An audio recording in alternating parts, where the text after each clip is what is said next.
feel their pain. The truth is out, the case is closed, but our search for justice never slows. Hey everyone, how are you on this Sunday evening? It is still raining here in New York. It's been raining at least since I woke up, which was around 6:30 this morning. So hopefully it is out of here by tomorrow, because I would like to get outside to do some stuff before I go back to work on Tuesday. Hey Steph, how are you? So thanks for being here. Is it Biel girl? Menviel girl? Yeah, praying for everyone affected by these devastating storms. And I heard there is possibly a third hurricane brewing in the Gulf. I haven't looked too much into it, but I surely hope that is not the case. Yes, and I apologize for being a little late. I had saved a bunch of videos about Impact Plastics, which is a company that did not allow their employees to leave, knowing that the plant was filling with water. And by the time the company either allowed the employees to leave or employees just left on their own, it was too late. And initially, it was believed that 2 employees had been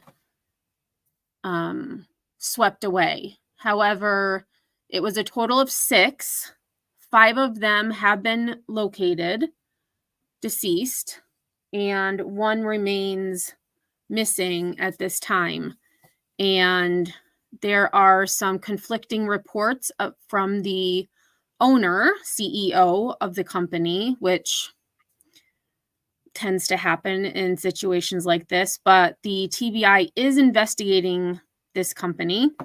So we're going to get into that. This might be a little bit longer just because I tried to condense it, but each video I have has something different, even though it repeats some of the other things. So I just, I felt like this was important to talk about. So here we are. Let's see. I think I said hi to Pookie. Hey, little Irish girl, how are you? And I'm not sure who you're. So Pookie, you saved someone's life? Did I not know about this? Oh my gosh, that's so nice. They're paying for a year at a campground for him, and I have a feeling he'll be back off. He needs help. Wow, that's neat. I guess I missed that. All right, so we are going to get started because, as I said, this is going to be a little bit longer than my usual one-story lives. So this is from Knox News, and this took place in, I believe it's pronounced Unicoi County in Tennessee back on September 30th. Well, the 29th, I believe. The 30th is when they started reporting on it. Hey, we miss you, Sprinkles. So what to know about Impact Plastics, the company whose employees died in Tennessee floods. This was updated on Friday. I think this video might be the one. Yes, we're actually going to watch that, but we're going to just take a look now because this is... So the employees were able to leave at this point. As you can see, there is several feet of water. They were unable to leave. And we are going to hear from one of those who was able to get out safely. But a supervisor had gotten his crew onto an 18-wheeler.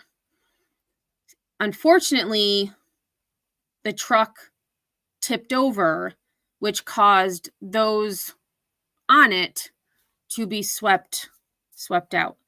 The supervisor did not survive, and that is actually going to be the last story we talk about today.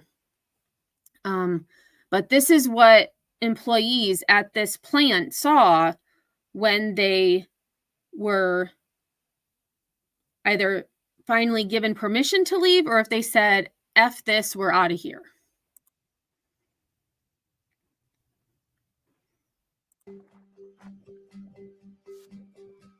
And so you can see that is a lot of water. And so it says, workers swept away by Helene floodwaters. I just want to make sure I had read. So this was September 27th. I did misspeak. It was the 27th of September. And Irish Girl, thank you so much for becoming a member. Welcome to the Stoners. So a group of employees from Impact Plastics clung to spools of plastic pipes on the back of a semi-truck.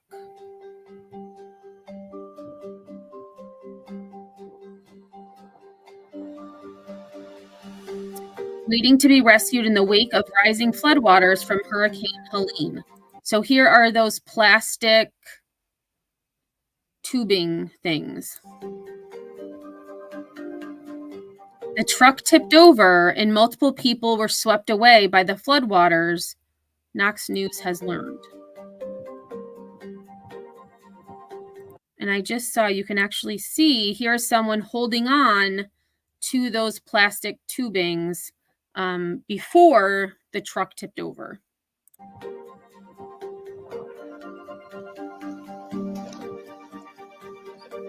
I did, Mineville Gal. The remaining, I missed that part. The remaining workers were airlifted by the Tennessee National Guard.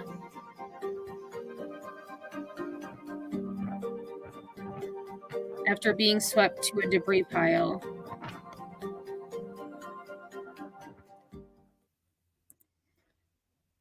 So that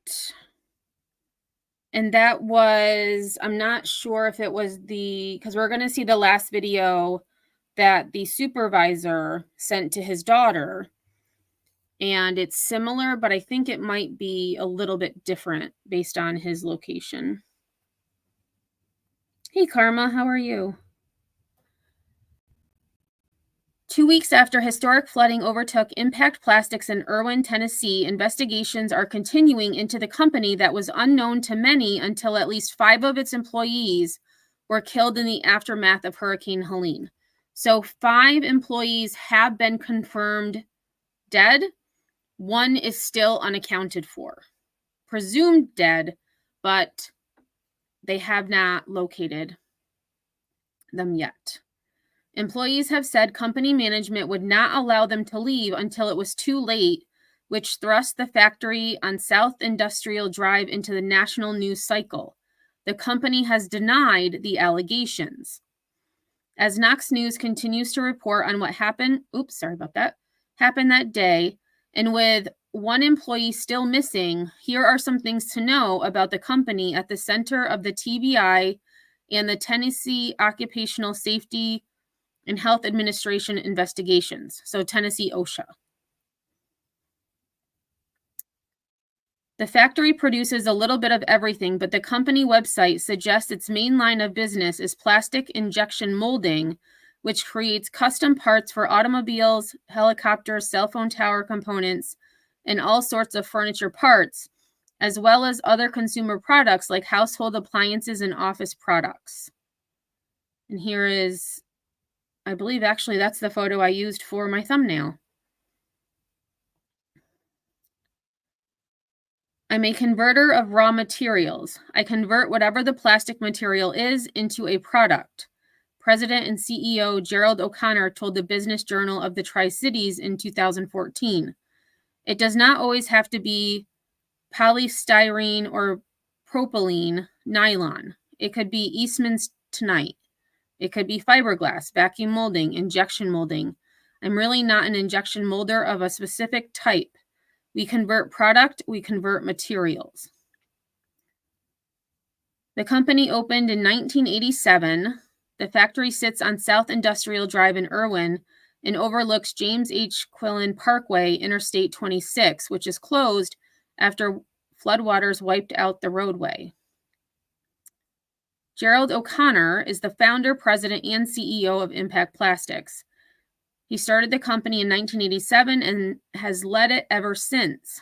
In the 2014 profile, he detailed how he began doing plastic molding on the side, renting time on other manufacturers' machines to fill orders before eventually getting enough loans to start the business. What has Gerald O'Connor said about the flooding? O'Connor released a statement September 30th that said he was, quote, devastated by the tragic loss of great employees, end quote, and denied allegations that employees were told they would be fired if they left. On October 3rd, O'Connor released a video statement, which he said was for his own safety and to not strain law enforcement resources due to death threats he has received. He also released the company's preliminary internal review of what happened September 27th and stood by previous statements about when employees were allowed to leave. So I would like to know, I'm hoping they tell us, I would like to know his claim of when employees were allowed to leave, because we all saw that video of the employees clinging to those plastic pipes, plastic tubes. Hey, Sunnyside. There was time to escape, he said in the video. Employees were not told at any time that they would be fired if they left the plant. After checking to make sure everyone was out of our plant and to rescue important files, I was one of the last people to leave the plant and luckily escaped. To our knowledge, no one perished while on company property. This guy, okay, and we're going to see later, there is some contention between whether or not he was actually one of the last people to leave. It is alleged that he and other top officials went out the back of the building, whereas the employees went out the front because that's where their vehicles were. But we'll get to that. And so this video was on October 3rd. So he's saying that, to their knowledge, no one perished while on company property. Well, no, sir, because the employees were swept off your property from the floodwaters.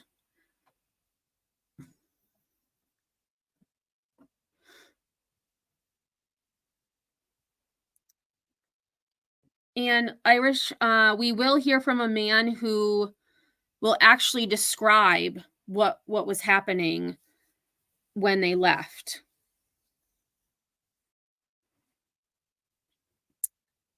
Who from Impact Plastics has died? At least 5 Impact Plastics employees died in this incident, and their names have been confirmed by Knox News.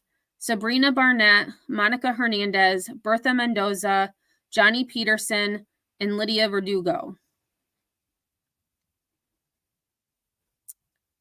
Unicoi County Emergency Management Director Jimmy Irwin said October 7th that one employee remained missing. The missing worker has been identified by the Tennessee Immigrants and Refugees Rights Coalition as Rosa Maria Andrade Reynoso.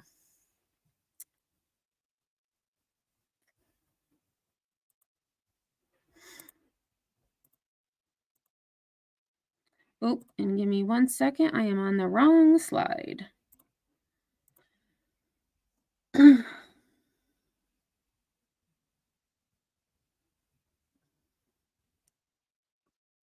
Hey, Glow, how are you? AMAC, thanks for being here. So AMAC, let me see. Let me go back over here and get that comment.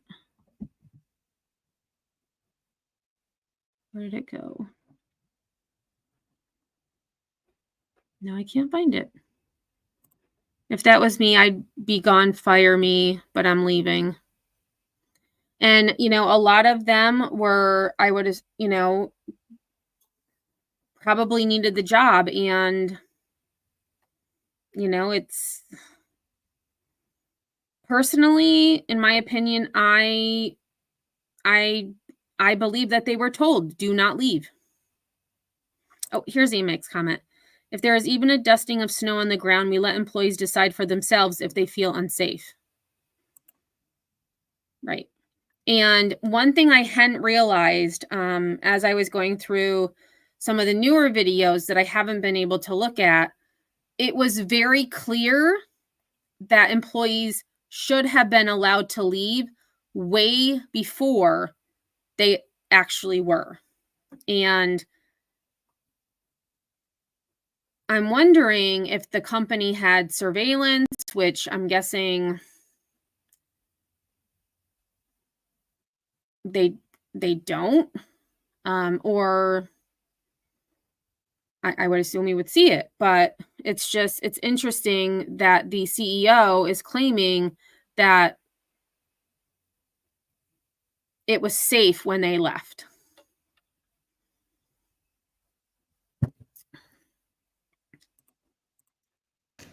A Unicoi County business says several people have died or remain missing from its premises because of Friday's flooding. 10 News reporter Libby Cunningham talked to someone who says they knew one of the people who worked at that plant. Libby.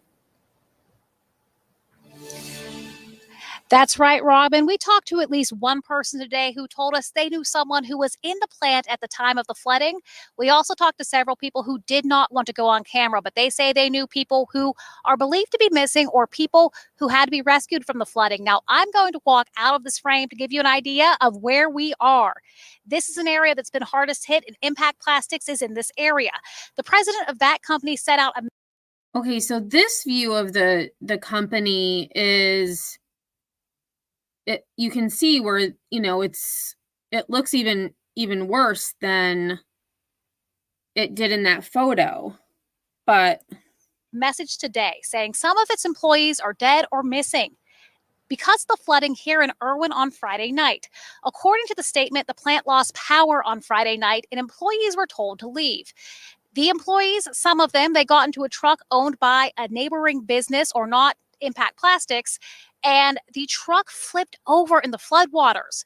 5 people were rescued from those floodwaters, but 6 still remain missing. Now, to give you an idea of where this is, we are off exit 40 of Interstate 26 here in Irwin. It is completely closed, the interstate here, because a lot of debris on the road. But we did speak to a radio station owner. She owns a business that was devastated here in this area, but she's working to get back on the air. And we'll tell you a little bit more about that. You'll even hear from her tonight at 6.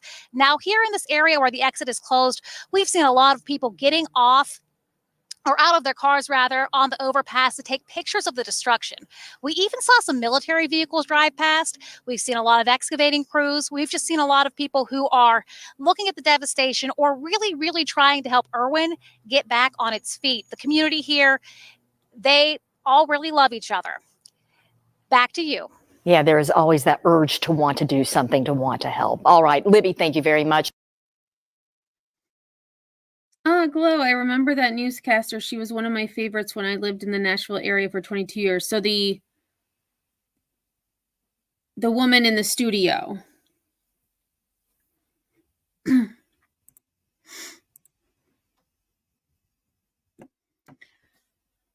So this is one of the employees that was able to make it out safely from the plant.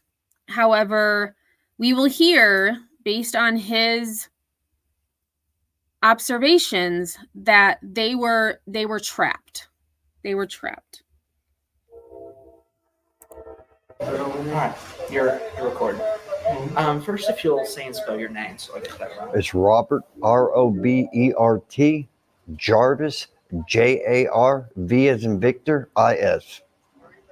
So when have you seen the statement that the plastic company sent out? When you saw that, what's your first thought? It was anger, hurt, it was lies. It was just frustration. What really happened that day? We were all working, and the power went out, and I got a text right when the power went out from another employee saying that the parking lot was flooded. I started walking up towards the break room. That's where you walk out at, to the parking lot.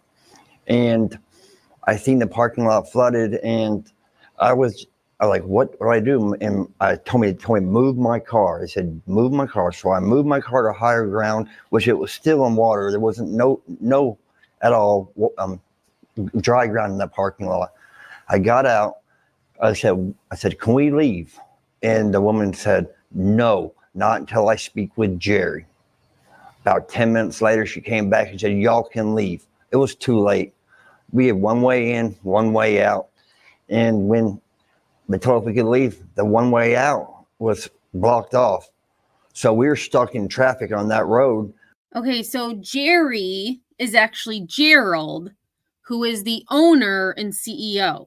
So when this man asked if they could leave, the woman, who I would assume is, you know, a supervisor, something to that effect, they were told, no, not until we talk to Jerry. Jerry's the owner. Waiting to see what we were going to do, because everybody knew it was just one way.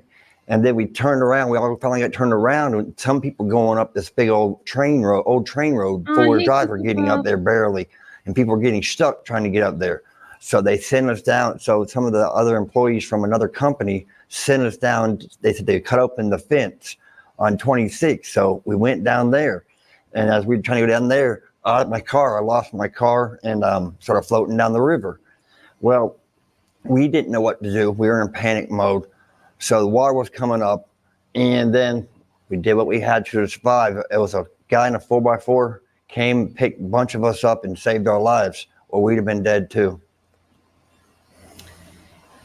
What does that feel like now to be, one of the, few that made it out? I don't know how many. It hurts. It hurts knowing that they didn't make it and I did. I don't know. I mean, it just doesn't seem fair to me that they didn't make it. What would you say to the company? Why'd you make us work that day? Why? We shouldn't have worked. We shouldn't have been there. None of us should have been there. And that's what I should have said to them.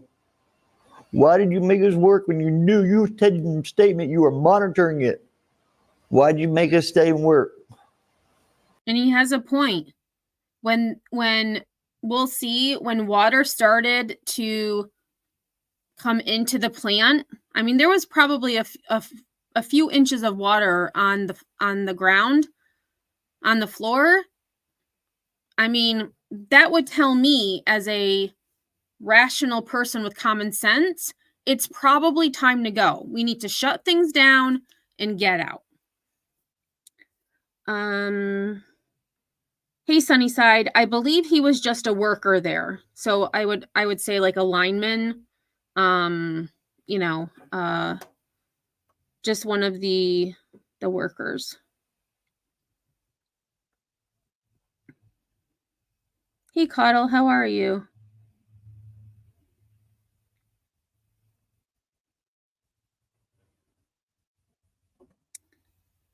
Yeah, Karma. I mean, and even if, depending on when their shift started, like he said, they had said, we're monitoring the situation. Well, they may have been monitoring it, but it's my opinion they had no intention of letting these people leave until it was too late. And I would guess, based on just knowing about, factories, things like that, they run on electricity. So this man said they lost power. So what exactly are you still able to do without power?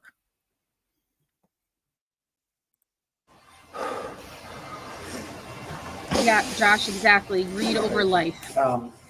Is there anything else that you want? I mean, when they told us we could leave, it was just too late. I mean, there was no way out. Some people made it out with 4-wheel drive, but if you didn't have 4-wheel drive, or if you were stuck in that line I was stuck in, it was too late.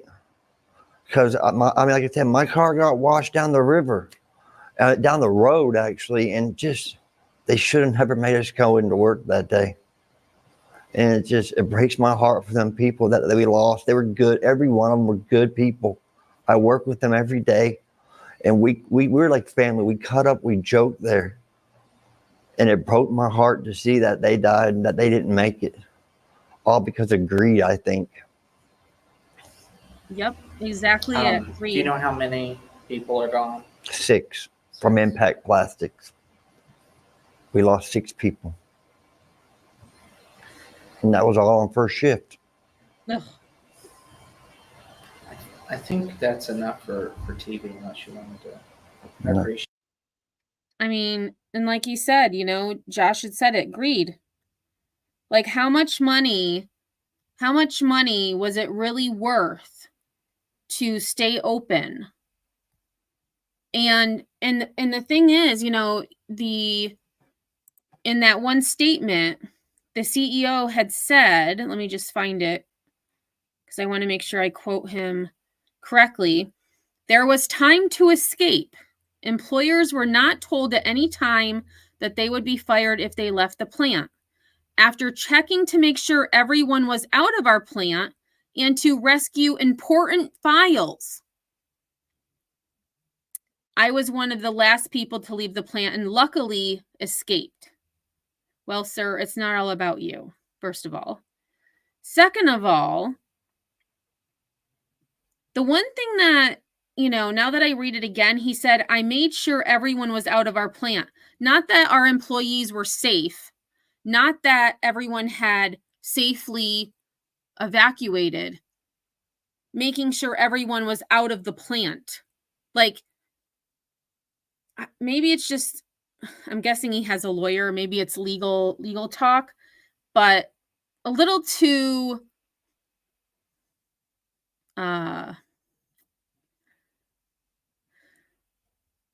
rehearsed, in my opinion.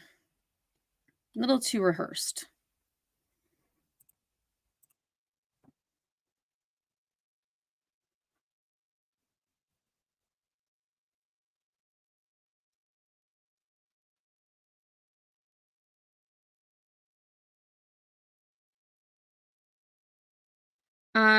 They're saying only 6 died. I agree, Sinner. They all need to get lawyers. Absolutely. Meanwhile, an Irwin man says he nearly died in the flooding at his job Friday at Impact Plastics. He told 10 News reporter Libby Cunningham some of the people he loves from work didn't make it.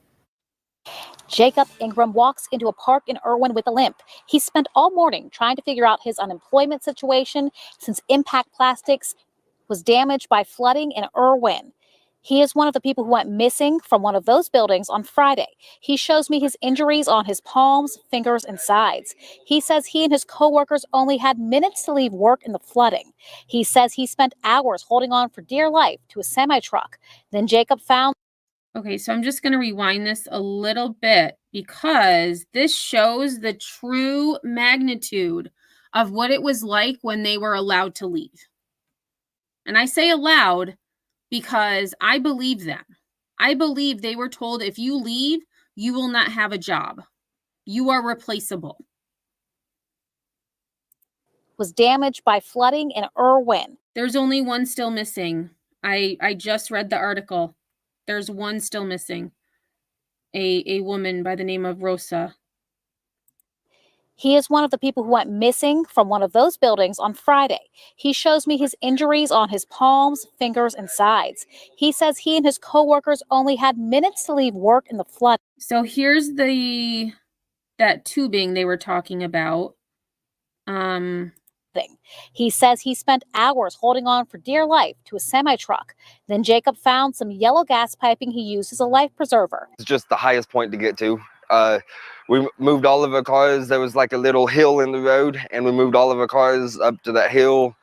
And the semi-truck driver, he actually went back to his truck and then backed his truck up for us to get on the back of his truck. His cousin, Jamie Dixon, says some of his coworkers who went missing only speak Spanish, which is why her cousin is speaking out for them. I don't think if my cousin and his non-Hispanic coworkers wouldn't have said anything, they would have got any recognition. Wounds will heal and he'll find new work, but he won't forget the people he worked with. I'll remember their faces forever. I'll remember their names forever. It's gonna be hard to try to forget. Now, Jacob says GoFundMe sites are set up to help people in Irwin. For more information, you can head to WBIR.com.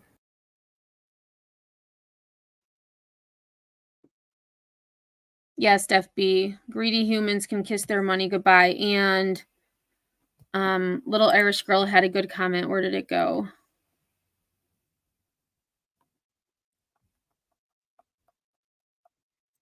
Who is going to insure them now after this? They're going to go under. And the thing is, I feel like at the, and this is just my opinion, but they're thinking of money, like greed. We're all saying it like it's greed. It's all about money.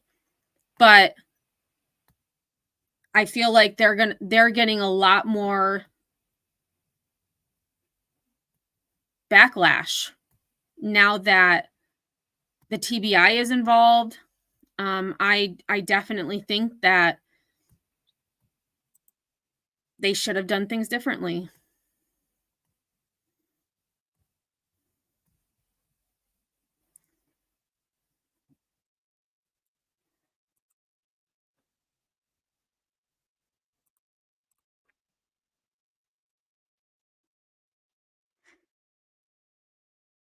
And so here you can actually see the parking lot. I mean, the water's up to the car's bumper. That's a lot of water. News Channel 11's Karen Jenkins heard from an employee at an area business as they recounted the flooding and their evacuation from their workplace. Karen? Thanks, Sarah. Yes, I spoke to an employee from Impact Plastics, which is a business that is in the industrial park there behind me. And it was just an emotional roller coaster. She told me about it through tears. She had fear. She had anger, regret for not being able to do more, and extreme gratefulness that she is still alive. Just very much an emotional toll on her. In this video taken at 10:54 a.m. on Friday. So 10:54 a.m.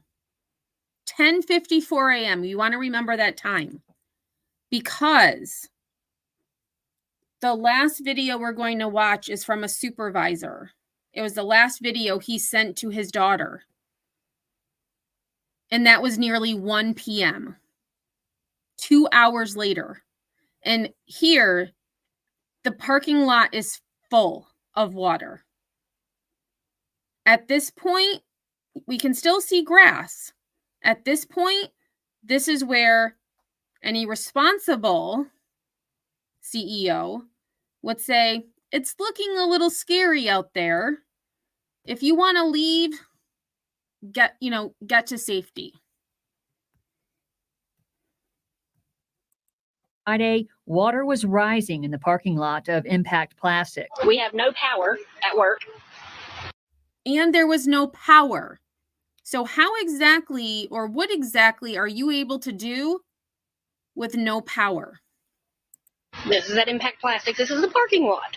And Zena Atkins says she was already worried. We were all talking to the supervisors and telling everybody, look, we don't need to be here. It's, saying we need to flee the areas.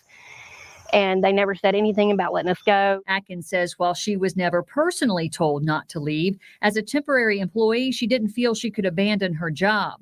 By noon, with no power and floodwaters nearly 5 feet high in the parking lot, Atkins says employees were finally told they could go home. But she says by then. And I'm so sorry. Whoops. I meant to go back just a little bit. Atkins says employees were finally told they could go home. But she says by then it was too late. If it would have been. So when they were told they could leave, there was nearly 5 feet of water in the parking lot. In that video, it appears there's probably around, I would say, maybe 18 inches give or take. So, just over a foot. 2 hours later, more than 5 feet, or up to 5 feet. I had severe weather and flooding alerts starting Thursday. I'm surprised they even opened up. See, in Cocoa Puff, that's what that man said. Why did they even have them go in?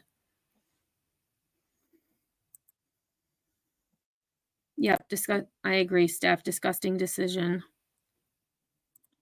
We were alerted like at 6, 8, 10, 11, 12, 1. So every hour pretty much from National Weather Service. So the owner is cooked. Well, the owner is standing his ground.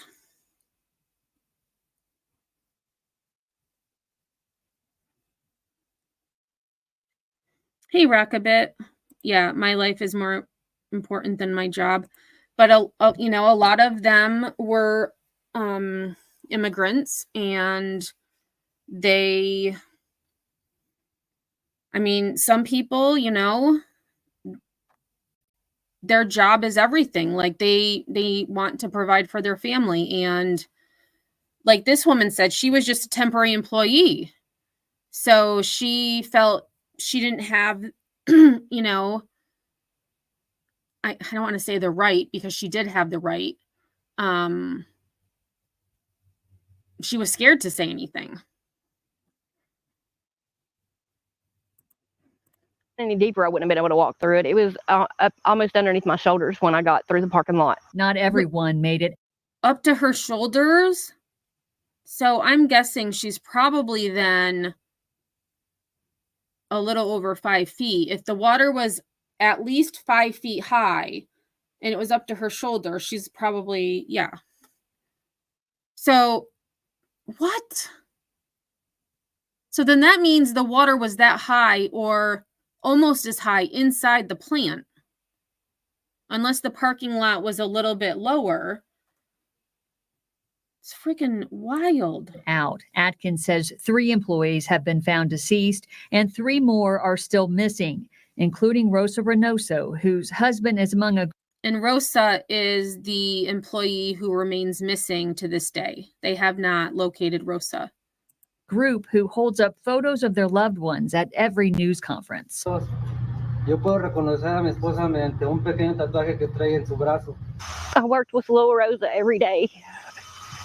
She was so sweet, and she don't need to be missing. Her family don't need to be going through none of this. If they would have just said, go, or y'all don't need to work today, they knew there was a chance. We worked right next to the river. None of this would be happening. None of the families would be going through what they're dealing with. In a statement to News Channel 11, which can be read in its entirety on our website, Impact Plastics senior management says employees were dismissed by management to return to their homes in time for them to escape the industrial park. No. Nope. We all saw that video. The last clip, the video. The employees were not allowed to leave when that water was about 1.5 feet high. Even then, that was, in my opinion, too late to leave. When it started, pooling a little bit, unbelievable. They were dismissed in time for them to escape the industrial park. And offered sympathy for the missing and deceased employees. Impact has not tried to contact me in no way, shape, form, so I don't believe that they have any heartfelt sympathies. Atkins says it's been a rough few days and nights. Not sleeping. When I do sleep, I dream of being in the water. Feeling that maybe if I could have stayed, maybe I could have done something more. But at the same time, I'm thankful to God that I'm here. Back here live across from the industrial park, there is still activity this evening. Today, we were told more than 100 first responders came out to search on foot using ATVs and with cadaver dogs trying to locate those missing employees. Reporting live in Unicoi County, I'm Karen Jenkins. Back to you. Unreal. And there's that thumbnail again of the water. They still were not allowed to leave, even though the parking lot had been you know, it was a pond. It was a pond.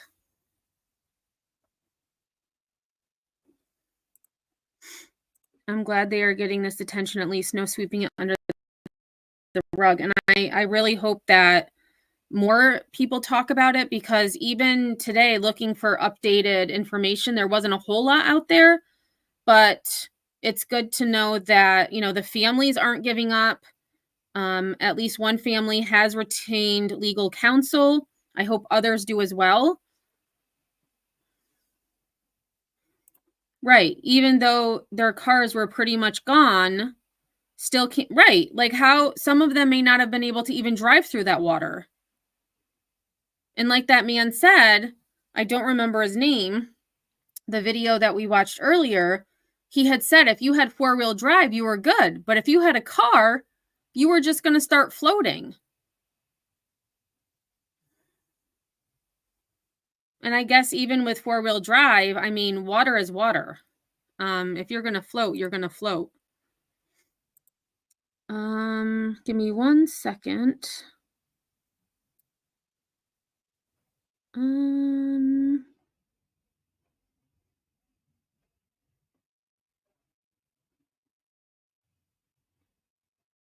just had to check something.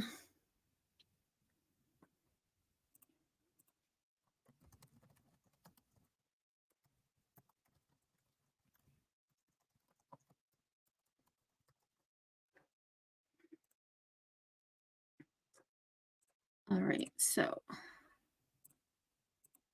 like I said, I've got a lot of videos, and then I do have a couple of articles as well.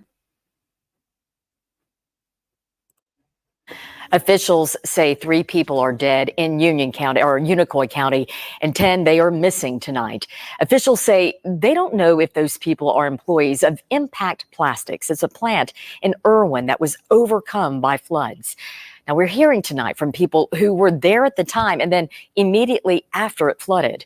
10 News reporter Libby Cunningham spoke to a man who was swept away in the floodwaters. And Libby, I can't imagine the terror of experiencing something like that. Imaginable. Robin, it was absolutely awful for Jacob Ingram. He's an Impact Plastics employee who was swept away in the floodwaters on Friday. Jacob Ingram showed me some harrowing video. The yellow circles that you see here, those aren't inner tubes. They're plastic piping. He used it to stay alive when Impact Plastics flooded Friday morning. He says the statement Impact Plastics gave about what happened there isn't accurate. He says he only had 15 minutes from when he was told to leave to when he was swept away. Helicopters came in to help save the people there. He says he will never forget his co-workers. I'll remember their faces forever. I'll remember their names forever. It's gonna be hard to try to forget. Okay, so here, I'm assuming this photo was taken after they evacuated. That looks like it's ankle high, but the parking lot, see, and it's hard to tell where the actual plant is in this picture. This photo shows just how high the floodwaters were after that. Now, Ingram says some people who've lost loved ones have GoFundMe pages that they have set up. You can find that on WBIR.com.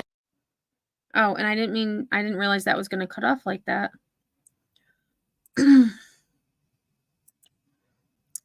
Max says, I hope there would be resources because of OSHA or something. It's so sad I wouldn't be able to live myself. I have seen how fast things can go wrong. Pumps went out in an underpass and a car was caught in the bottom within seconds. Yeah. Right, Sunnyside, 15 minutes.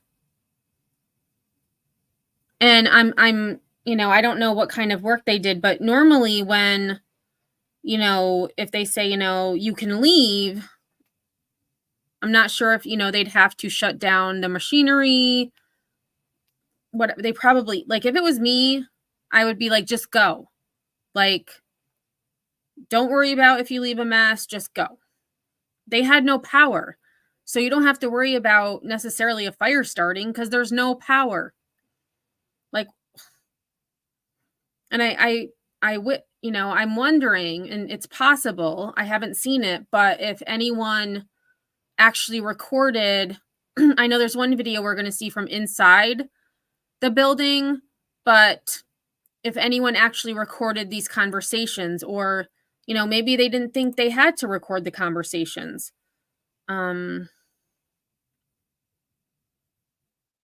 Yeah, F the machines, exactly.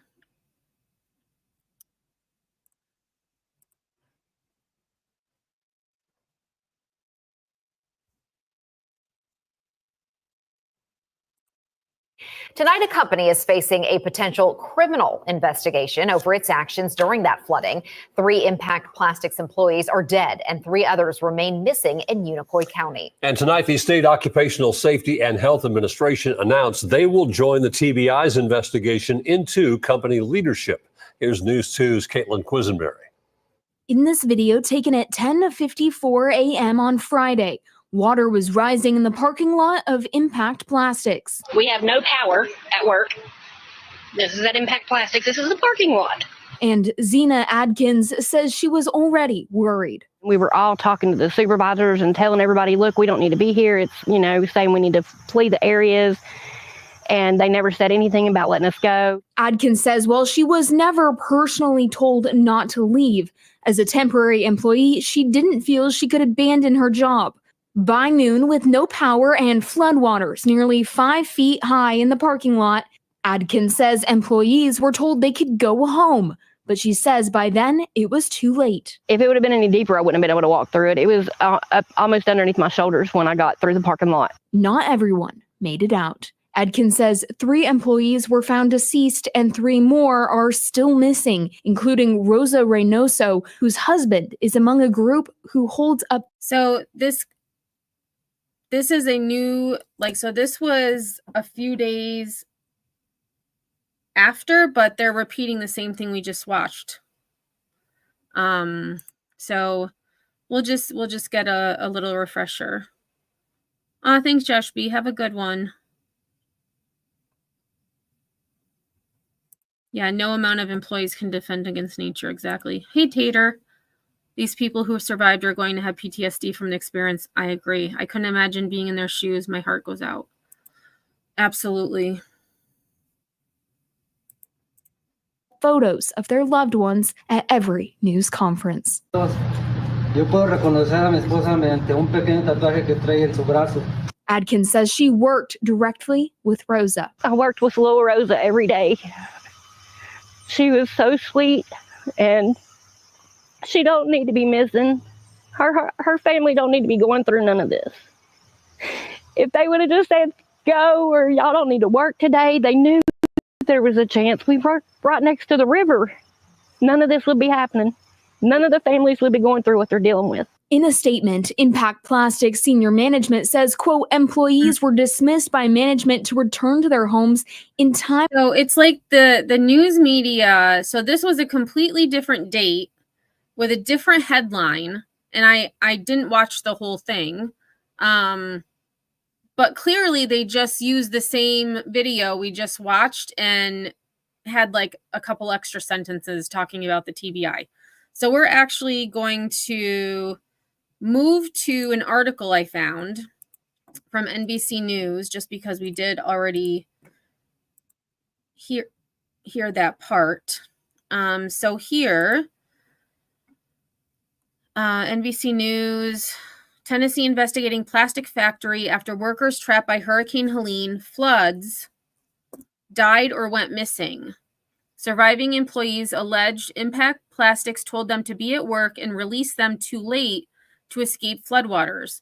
The company has said it didn't threaten to fire anyone. The TBI, the state's criminal investigation agency, said Wednesday it is looking into allegations against an Irwin Plastics factory where several workers died and some went missing after they were swept away by floodwaters from Hurricane Helene. At the request of First Judicial District Attorney General Steve Finney, TBI agents are investigating allegations involving Impact Plastics. Leslie Earhart, the Bureau spokesperson, said in a statement to NBC News. The Bureau deferred additional questions to the DA General's office.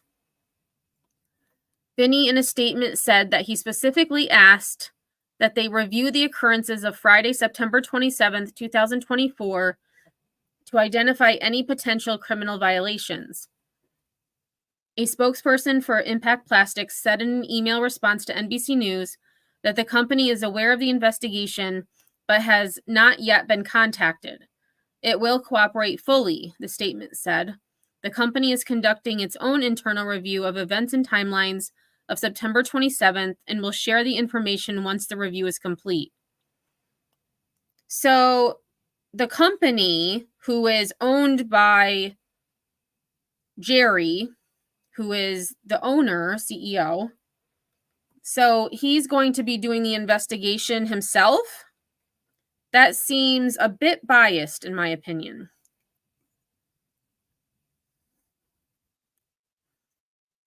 On Thursday, Tennessee OSHA spokesperson Chris Cannon said they are coordinating with TBI to determine when TOSHA inspectors can safely travel to Irwin and begin their on-site inquiry into the circumstances that led to the deaths of employees at Impact Plastics. Relatives of the missing and deceased workers and factory employees who survived have alleged they were made to show up to work despite the hurricane moving through the area. Some have said they were denied the chance to leave before the floodwaters from heavy rainfall inundated the plastics factory parking lot and cut off their escape routes. Robbie Jarvis, that was the man that we had heard from earlier. One of the surviving employees told NBC News his requests to leave were denied, and he was told instead to move his car, which he did twice. So that was Robbie. That was his name.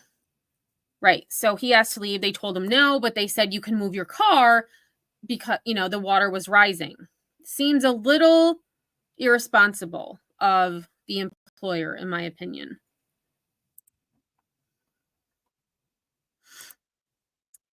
I've seen how the management can lie. Our plant manager stayed at the hotel across the street when a blizzard hit, but we were expected to keep the plant running.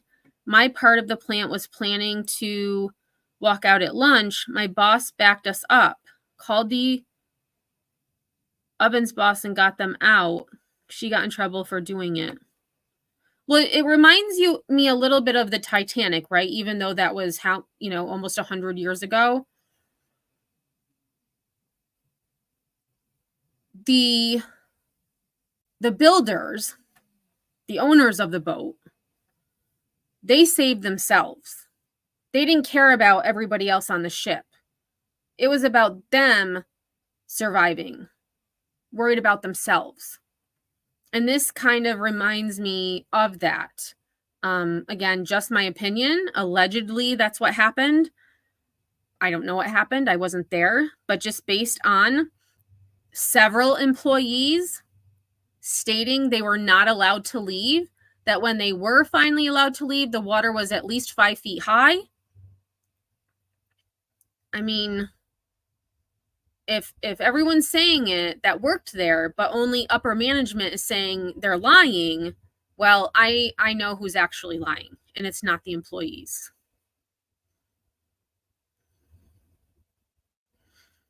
Right. The captain always goes down with the ship, and this captain seemed like he booked it. He booked it.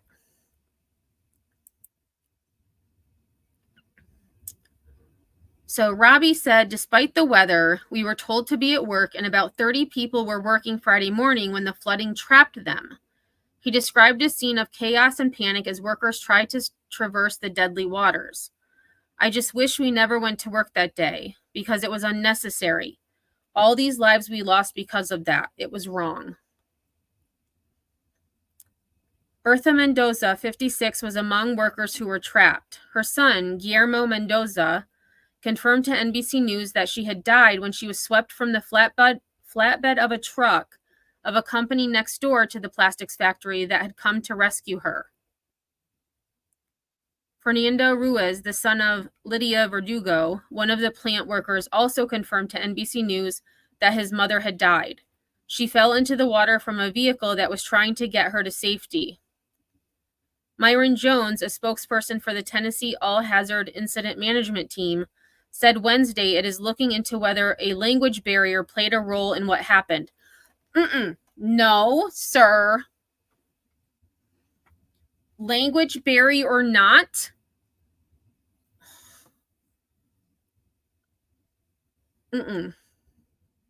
because regardless of whether you understand one another's language, when you see 5 feet of water outside, you can read people's faces.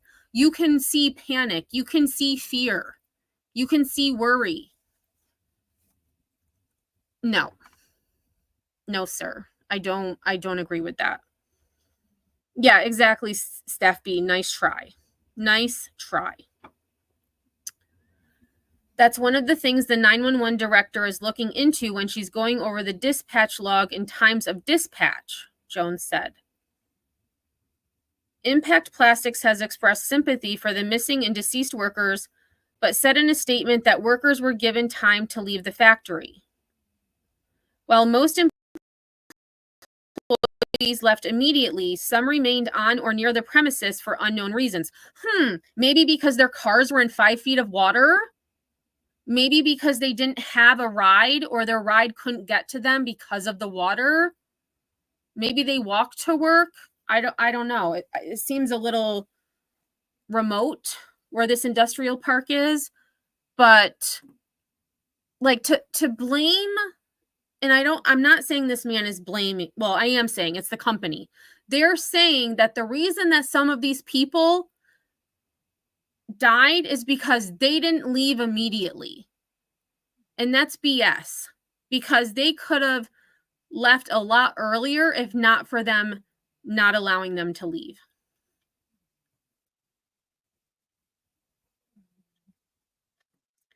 Senior management and assistants remain to oversee employee departures, assess damage, and preserve company preserve company records. What about preserving company life? The lives of your employees. You're more worried about files than someone's life. I'm sorry, I'm getting really, really agitated right now.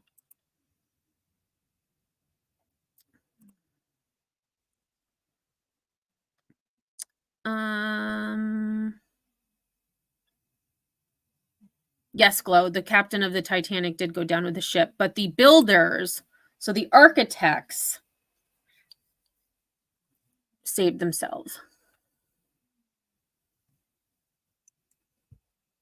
And I don't remember what his name was. I should, but oh, good, Steph. I'm glad you're getting mad too, because I'm like, like, stop trying to blame it on the people who work for you.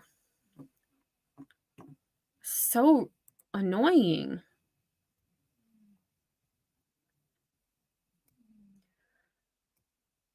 And the guy's name is it's like right on the tip of my tongue, and the one on the Titanic, I can't remember his name, but it's like right there. He has like 3 names.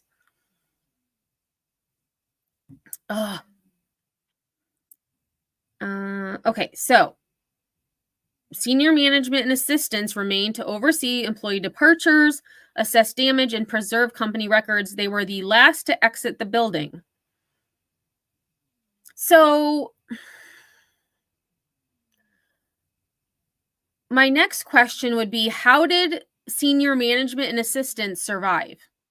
How were they able to avoid the floodwaters? Because allegedly, it is reported by some sources that management went out the back of the building. Was the back of the building, was there higher ground over there? Whereas the employees went out the front because that's where their cars were. Yes, Sinner, but not the captain. I want to know the architect. The architect.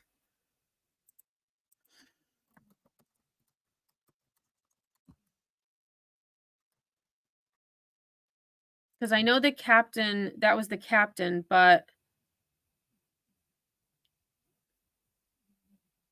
there was another guy, and I don't remember his name, but he had 3 names. Like, it was 3. He had 3 names.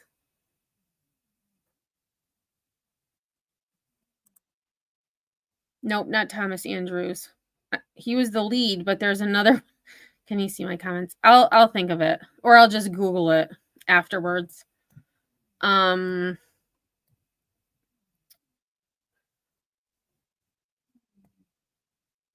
Anyways, so the company has also said that at no time did it tell workers they would be fired if they left, and that bilingual staff delivered warnings to workers. Okay, so then rewind to Mr. Jones, who said they're looking into whether a language barrier played a role. It didn't, according to the company. According to the company, bilingual staff delivered warnings to workers. Carlisle, that's who I was thinking about. Carlisle.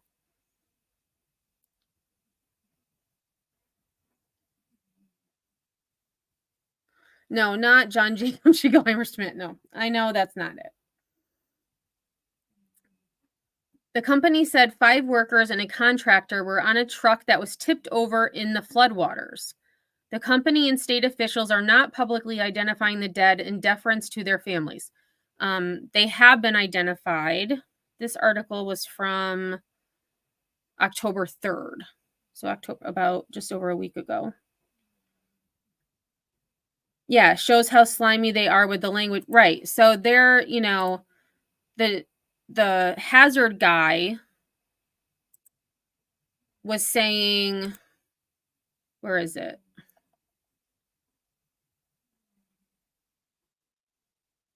Here, Myron Jones, the Tennessee All Hazard Incident Management Team. He's saying they're looking into it, but then the company is saying that the bilingual staff let the workers know, like warned them. But what exactly did they tell them? That maybe that's what they're looking into. Like maybe they didn't warn them. Maybe they told them you need to stay at work.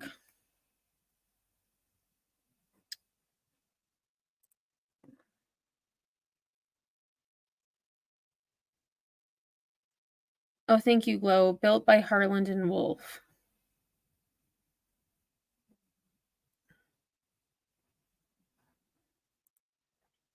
In Unicoi County, a man employed by Impact Plastics claims he and his coworkers were told to stay at the facility as the area began to flood. News Channel 11, Sarah Diamond is live in Unicoi County. Sarah, what did that employee share with you? Okay, and I just Googled it quick, just, a little tangent. I was thinking of JP Morgan. He wasn't the architect. He was like not an owner, but like, I don't know. He was invested, but I was thinking JP Morgan. Well, Casey, Robert Jarvis says he tried to get permission to leave once the flooding started, but he was told to stay. That conflicts with what the owners of Impact Plastics claim. Regardless, lives were lost that day and people are still missing. I go out and I said, Susan, can we leave? She said, no, not until I speak to Jerry. And the whole time Jerry was there filming his parking lot, filling up, smiling, laughing. And then about 10 minutes later. Okay, so that's the first time I heard that. I don't think Robbie said that in that other interview, but he's saying that Jerry was well aware of what was happening because he was recording the parking lot.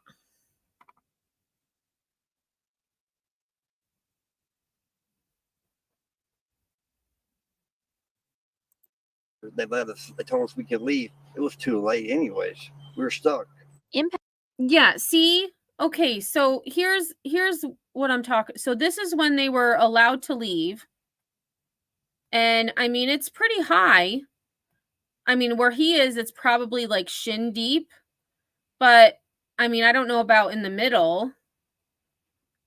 Unless this is just when they were told to move their cars to higher ground, because it does appear that this car up here is on the grass. Like this car actually drove up on the grass. So this could just be when they were told to move their cars, not when they were allowed to leave. We were stuck. Impact Plastics owners claim they told Robert Jarvis and his fellow employees to leave. That is completely. Oh, is that his car? Oh my gosh.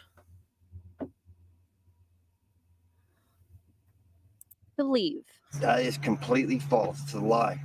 By the time they were allowed to leave, Jarvis said the parking lot was already flooded and there was no way out. I could see like the police department, the fire department at the end of the road, but they had no way to access us.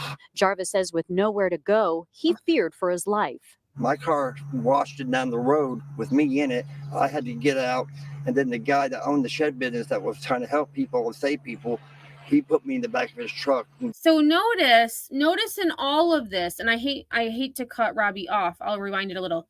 But notice in all of this, the company that provided the flatbed to help rescue people was a neighboring business. Here he said there was another business that also was helped. What about their business that they worked for? What did their employers do to help them? The other businesses are helping, but their own business isn't helping. Got me out with like a minute to spare. The shed guy was trying to help save people. He says his coworkers who didn't make it were good, hardworking people. Oh Their lives were taken. That's his car when he was swept down the river. So once the water receded, good Lord. Make it were good, hardworking people. Their lives were taken for greed, I feel, over human lives. They are 100% responsible because they didn't let us leave. They kept us at work. We shouldn't have been at work that day. Jarvis says the events leading up to the flooding should be investigated. I feel like if they investigate this, that justice will be served. Jarvis says owners have not reached out to him to see if he is okay, not a call to see if he was even missing in the first place. So a lot of things going on at Impact Plastics, and we're going to keep. And if that's true, if the company, not even the owner, because just somebody from the company, a receptionist, an assistant, somebody should have reached out and said, "Hey, are you okay? How are you doing? How can we help?" Because these people don't have a place to work anymore. But according to Robbie, the company hasn't even called to check on him. Like, talk about selfish. I know, Tater, that's what I'm saying. Keep everybody updated as more information comes out. Yeah, and Oh, geez. They cut that off, probably because they started talking about something else. All right, so we're a little more than halfway through. And so the title of this is Tennessee Investigating Factory After Worker Swept Away While on Job by Helene Storm. I mean, that is a huge warehouse too. And it makes me think too, I mean, there has to be roof access somewhere. And not that necessarily, those actually, based on what I see, they probably would have survived. They would have survived if they were able to get on the roof. Because if there's 5 feet of water in the parking lot, why in the hell would you let people leave? Knowing that there was that current.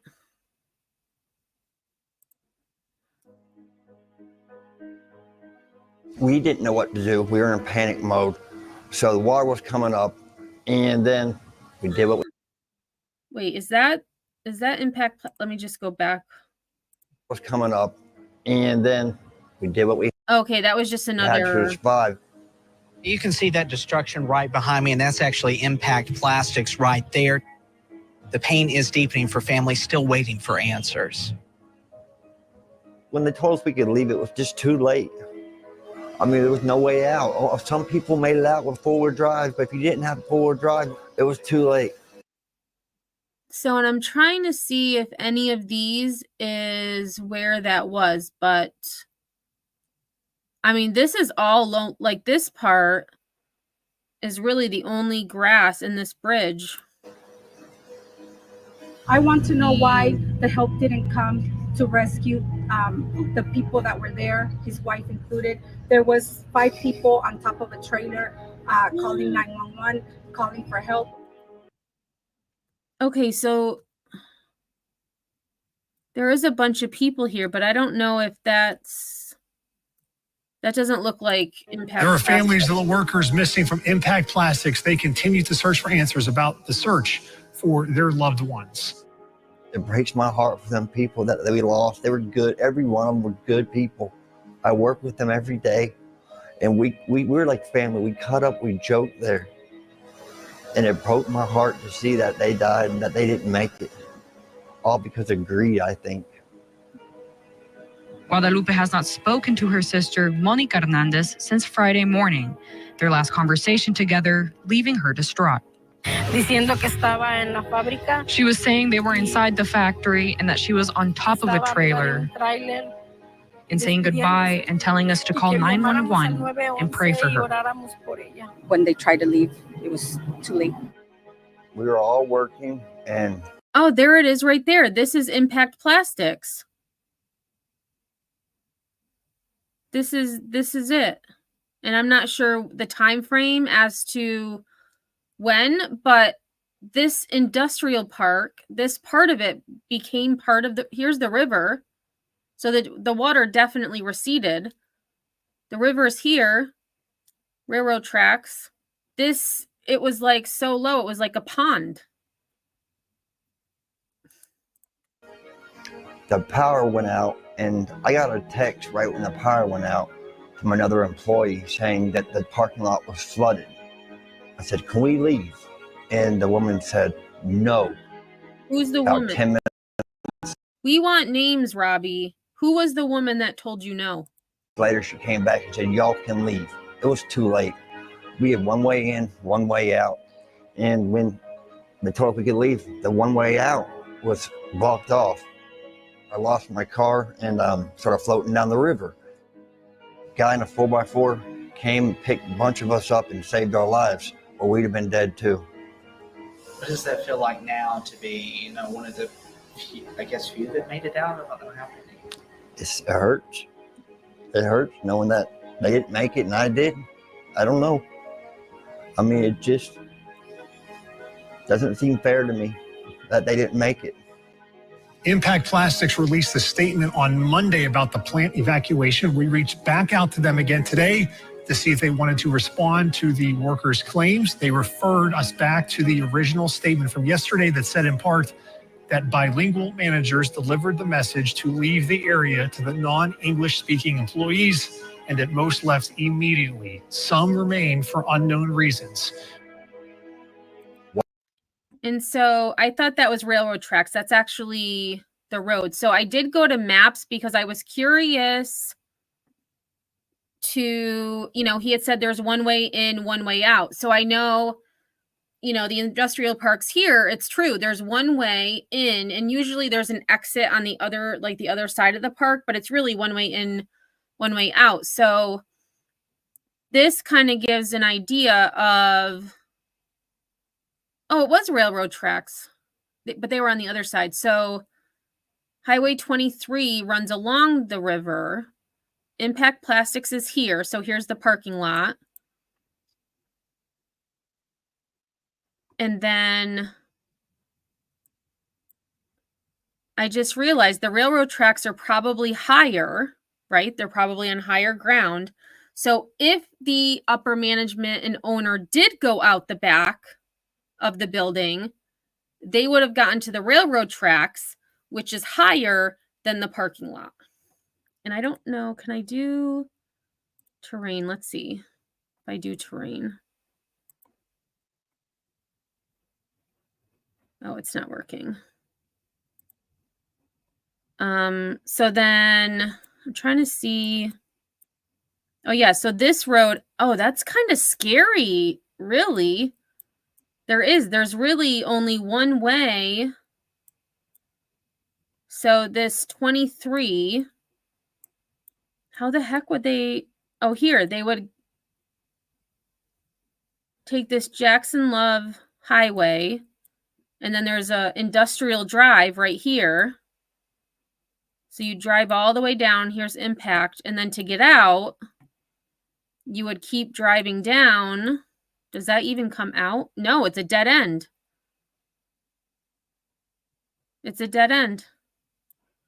It ends with this, oh yeah, because that's North Industrial Drive. So that ends, and then here, this, whatever this company is. So he was right. There was only one way out. And that was to go this way.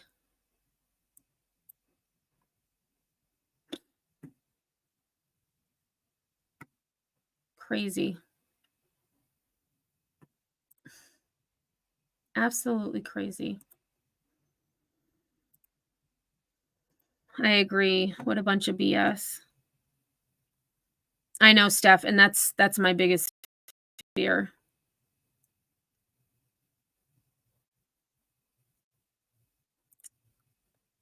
They built our tracks up in the riverfront. Oh, on the riverfront.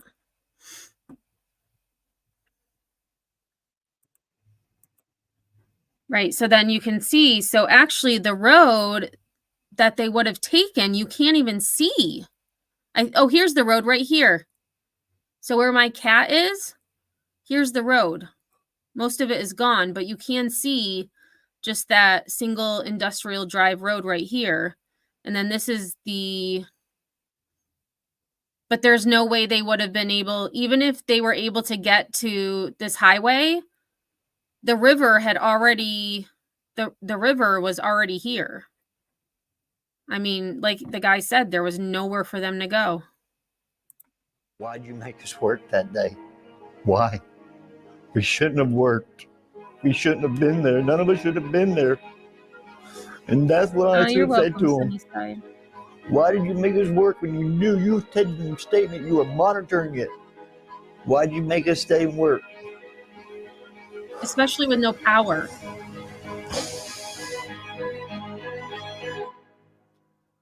So sad. So sad. And it's hard to see like what's behind it, but it doesn't actually look like it's that much higher, but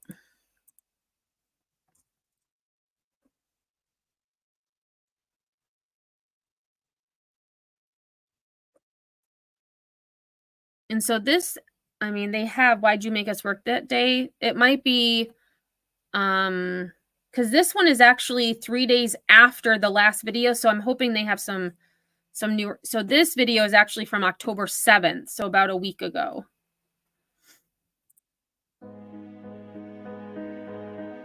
We didn't know what to do. We were in a panic mode. So the water was coming up, and then we did what we had to survive. You can see that destruction right behind me, and that's actually impact plastics right there. The pain is deepening for families still waiting for answers. When they told us we could leave, it was just... Yep, this looks like, actually, it looks like it's the same. Yep, it's the same thing. Okay, so I thought it was something different because it was a different date. So we're going to skip over that one. Skip over that. So this officials 4 killed in Unicoi County flooding identified, 5 of 6 impact plastics employees recovered. And this was from October. Wait, what number are we on? Number 10. October 7th. Yeah. Number 4, authorities now confirm 5 people have died in Unicoi County because of the massive flooding from Helene. In the last 30 minutes, we have learned that authorities recovered 5 of the 6 bodies of the impact plastics employees that were swept away by the floods. State agencies, meanwhile, are investigating that Irwin business after employees say they were not given enough time to safely leave work. The CEO of the company disputes those claims. Meanwhile, we are learning about 4 of those who were killed from family members and local funeral homes. According to one local funeral home, Johnny Peterson and Bertha Mendoza died. Family members also say Sabrina Barnett and Lydia Verdugo died. And a friend of Rosa Andrade tells us she is still missing. This afternoon, an attorney representing Impact Plastics and its CEO said the company is focusing on the needs of the employees and families and grieving those who died, working with officials to review what happened that day and rebuilding Impact Plastics. Now, if you would like to donate to the recovery efforts, we have teamed up with the American Red Cross. So far, you have helped us raise more than $74,000. You can still donate to help anyone affected by this historic flooding. Just scan the. All right, and I did find this article. Nope, I don't want to look at cars. Thank you, though. Impact Plastics faces backlash as families claim negligence led to tragedy. And this was updated October 7th, so the same day as that article. 6 employees from Impact Plastics are confirmed missing or dead by the Tennessee Department of Health after being swept away in the severe flooding. Some families who lost loved ones and employees who made it out of the factory in time claim when they were allowed to leave, it was too late. This should not have happened. I think it was negligence, said Guadalupe Hernandez Corona, sister of Impact Plastics employee Monica Hernandez Corona. Let's hope that small and large companies take precautions because we never know what can happen. Following these claims, leaders of Impact Plastics received serious backlash. Due to death threats against me and my family, and to reduce the stress on local law enforcement that now needs to be focused on recovery operations, I'm with you by this video, and we are going to see a part of that video in one of the clips. Founder and president of Impact Plastics, Gerald O'Connor, released a video statement and a preliminary report with their explanation. Oh, now he has an explanation. Employees were told to leave the plant at least 45 minutes before the gigantic force of the flood hit the industrial park. There was time to escape, said O'Connor. To our knowledge, no one perished while on company property. Wait, let me go back to that one article because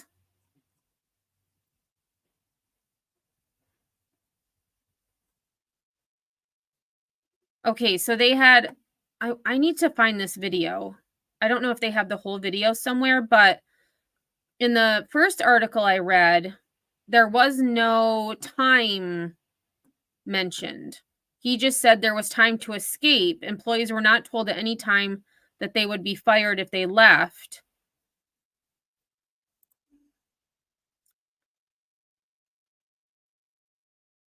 Adding, no employee was told they would be fired, and he was one of the last to leave the plant after retrieving important files and checking that no one was left. So I want to know how he survived. Like, where did he go? Where did he go? That's what I want to know. Since the workers disappeared last Friday, DA General Stephen R. Finney asked the TBI to look into the claims for any criminal activity. The Tennessee OSHA announced they have also opened an investigation to determine what led to the workers being washed away. Impact Plastics announced they would fully cooperate with TBI's and TOSHA's investigation, and the company confirmed they will also have an internal investigation. O'Connor stating, Impact Plastics will someday be back in Irwin.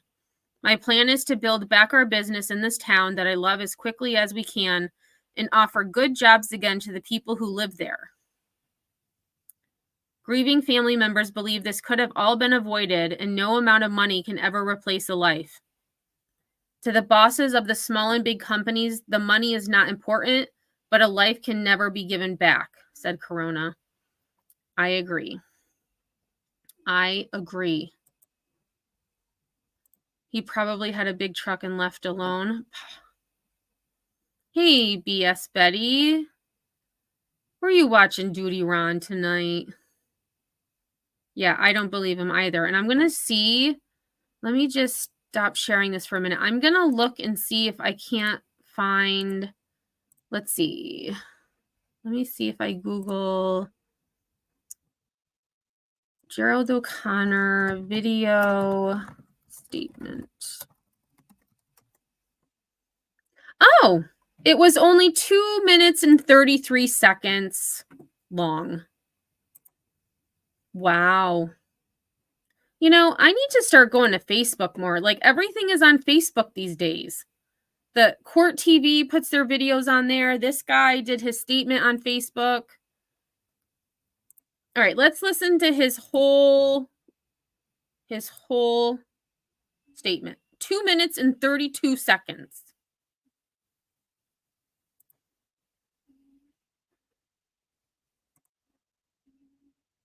Oh, hold on. No volume. I'm Gerald O'Connor, founder and president of Impact Plastics in Erwin, Tennessee. Due to death threats against me and my family, and to reduce the stress on local law enforcement that now needs to be focused on recovery operations, I'm with you by this video. The flood of September 20. Wait, I have a question, sir. Maybe I need to try to, get a hold of this guy because I have questions. Why would you start this video about yourself and what's happening to you? And not to say, sending death threats, other threats to people, not appropriate. Yeah, why start with that? Why not start with, we are devastated that we have lost 6 of our employees? No, he starts it off by how he's being affected. Right, that's what I'm saying, Sinner. Like, what the heck? His family is what he's talking about? Are you kidding me? F Jerry. Right. And it's Jerry with a G, but I get it. Yeah, he's showing what a selfish POS he is. I feel like I need to ask some questions. And we're only 23 seconds into this. So let's see what else he's got to say. 27th. Took from our Impact Plastics family some great employees. One was a personal friend of more than 30 years of working together. Okay, so this is interesting because we may have to skip. I have the last video I was going to show actually I think would go well after this, because his family is claiming that that's not true. They weren't personal friends. The man who was the supervisor, he lost his life helping his employees, the people he supervised, escape. He ended up losing his life helping others. His family is stating that he worked for the company for 30 years or close to 30 years, but he was not a personal friend, a close friend to Mr. Jerry. So that is very, very interesting to me. We are heartbroken as you. And sorry, I hate cutting him off, but I was just thinking, if this man was truly your friend for 30 years, why did he die and you are still alive? Why didn't you have him and all of your employees follow you? Because I'd like to know, did this man get caught in the floodwaters? Did he have to walk through 5 feet of water? Like, because if it's my opinion, if he had his employees go with him, they would probably still be alive if they went the same route he did. You are about our loss, and will keep those who have now passed in our hearts forever. Following that day, I ordered an immediate review of the events and the timeline of what occurred that morning, beginning as soon as the last surviving employees and a count of those who are missing were addressed. With help from the National Guard, we were able to help secure the rescue 5 of our employees by helicopter. There is no we. You were gone. Like, where were you? We were able to help secure the rescue according to Robbie, who's the employee we heard from earlier, he said that first responders were there, but they couldn't get to them because of the water. Because the river had ended up in the parking lot. And you could see in that one video, like, it was just inundated with water. I love how he's including himself. Secure the rescue 5 of our employees by helicopter. Today, we share that preliminary report with the public. The findings are that employees were told to leave the plant at least 45 minutes before the gigantic force. And what is this wording? See you, Rockabit. Have a good one. Before the gigantic force of the flood hit the industrial park. Like, why not just talk from your heart, dude? Like, he's reading off a prepared statement. It's clearly political. It's scripted. Like, just say.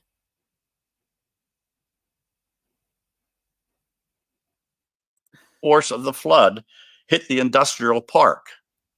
There was Oh, the National Guard Armory was close on the map. Let me go back.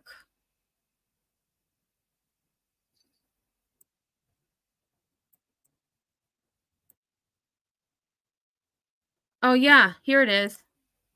So if we go, here's Impact Plastics. If I zoom out,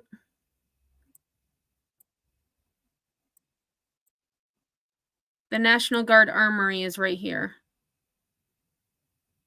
Not very, maybe what, quarter mile? Oh no, more than a quarter mile. That's 1,000 feet. So maybe a mile away.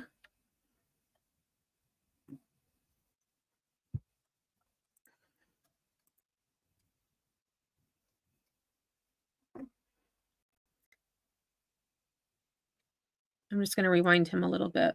The flood hit the industrial park. Maybe. There was time to escape. Employees were not told at any time that they would be fired if they left the plant. After checking to make sure everyone was out of our plant and to rescue important files. Who cares about the frickin' files? What was so important about them? There's another question I have for you, Jerry. What was so important about these files that you have to mention them? I was one of the last people to leave the plant and luckily escape. To our knowledge, no one perished while on company property. You know what, dude? They all perished on your property because that's where they ended up, going downriver. Like, I cannot.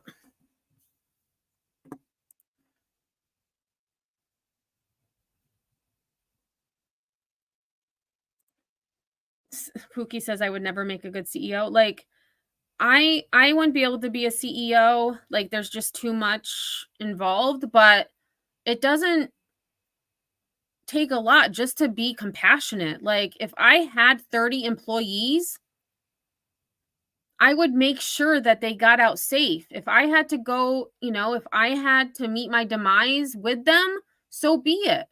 But I'm not just going to leave them behind to save myself. Like, I wouldn't be able to sleep at night. Not at all.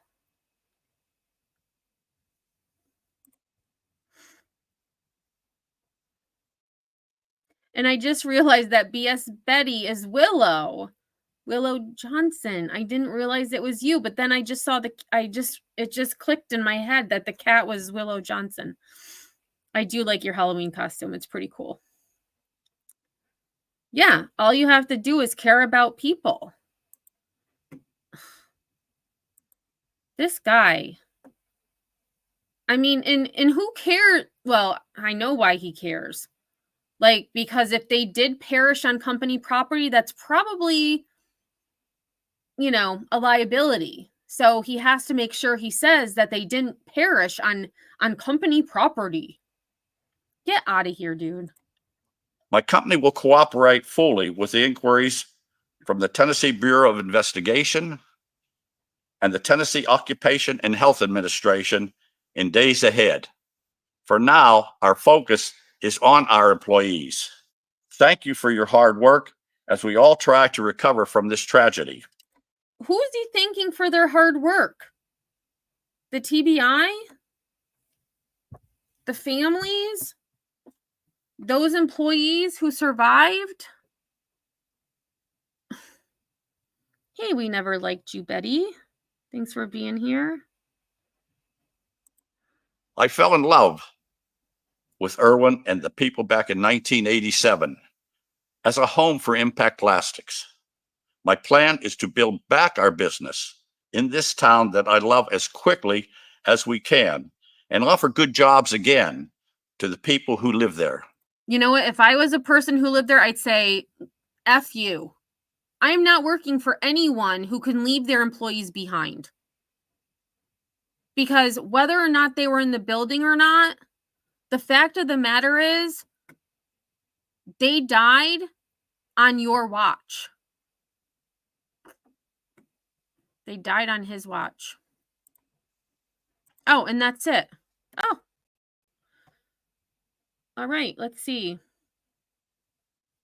I'm just curious. I always like looking at... let's look at some of these comments. Lillian, I agree with you. No, sir. No one should have been at work. You should have closed and encouraged your employees to stay home and do what they could to protect themselves and their families as the storm approached.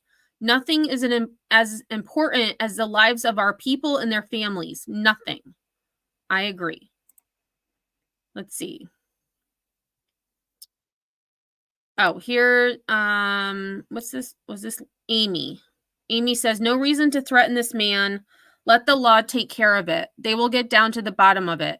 They have no choice but to let the law investigate.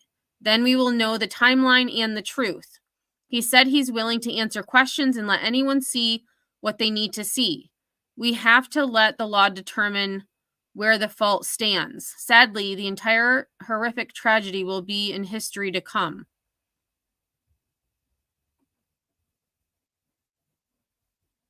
What? No. Brandon, hold on. Brandon's going to piss me off. Hang on a second. Trying to figure out how to... So Brandon says,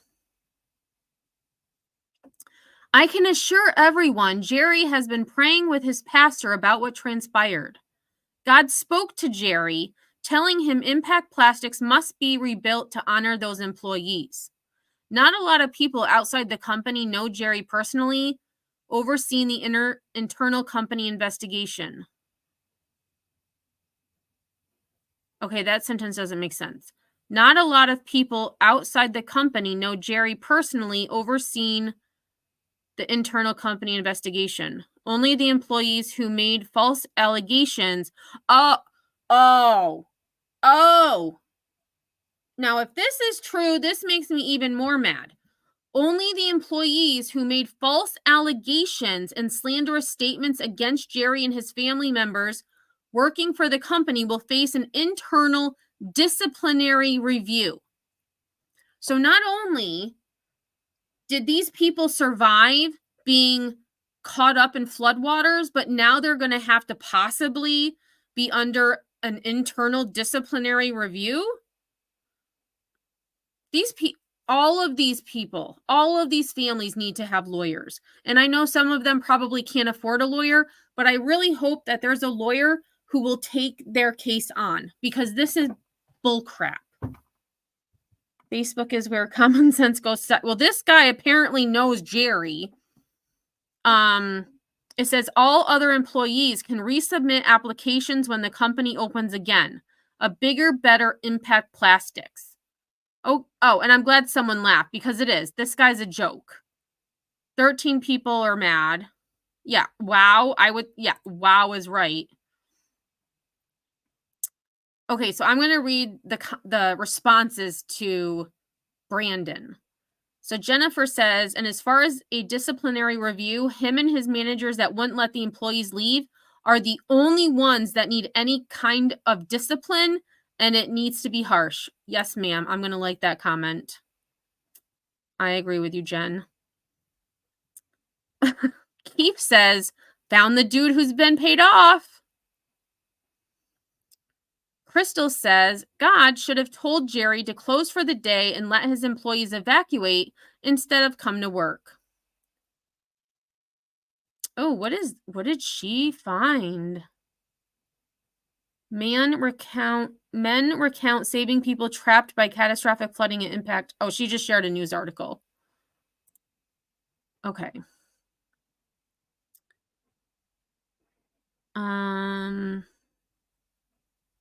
All right, I'm just going to read one more. Oh, wow. A lot of people actually responded to Brandon. So Sabrina says 45 minutes. He said they were given 45 minutes to get back home. The flooding had started well before then. No one should have even been there that day. Shame on you. I agree. And if anyone is interested, I will share the link if you're interested in reading the comments, because usually the comments are the best. Emmy alert? What does Emmy alert mean? Oh, because I'm getting worked up. Ugh. Drives me. 253 comments. Oh, Jake. I'm going to like Jake's. Rescue important files? That should be on the bottom of your list of priorities. I roll. I agree, Jake. Oh, look. Daniela said the same thing I did. I'd bet his lawyer wrote this for him. He has to look down the whole time to read it. The first thing he says is, I'm making a statement because of death threats. So he feels obligated to apologize and wouldn't have otherwise. Daniela, I didn't think about, the obligation to apologize, but Daniela's got it. Daniela's got it. All right, let's get back to, we have a couple of more videos. And actually, this is a video about backlash. So this might actually, one second. Okay, so this actually just shows Jerry talking. So I'm going to skip that video because we just watched him talking. So we're going to go to this video. Let's see, what number are we on? Number 12.